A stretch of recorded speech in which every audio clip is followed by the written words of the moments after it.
Welcome to the Slop Farm. Enjoy the video. In this video, I will explain how to evict a tenant in Massachusetts. First, you must have a valid legal reason, such as non-payment of rent or lease violations. Next, you'll need to serve your tenant with a proper notice to quit, giving them a specific time frame to remedy the issue or vacate. It's crucial to follow all legal steps precisely to avoid delays or dismissal of your case. Remember, self-help evictions are illegal and can lead to serious penalties. After determining your legal grounds, serving the notice to quit is the next critical step.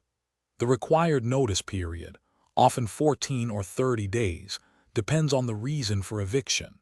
If the tenant doesn't comply, you'll file a summary process summons and complaint with the appropriate housing or district court. Proper service of these court documents on the tenant is essential for the case to proceed legally and without issue. Once your case is filed, you'll attend a court hearing. Be prepared with all relevant documents like the lease, notices, and payment records.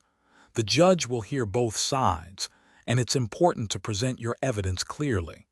If the court rules in your favor, a judgment for possession will be issued.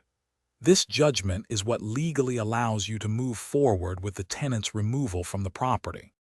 After receiving a judgment for possession, you must obtain an execution for possession from the court.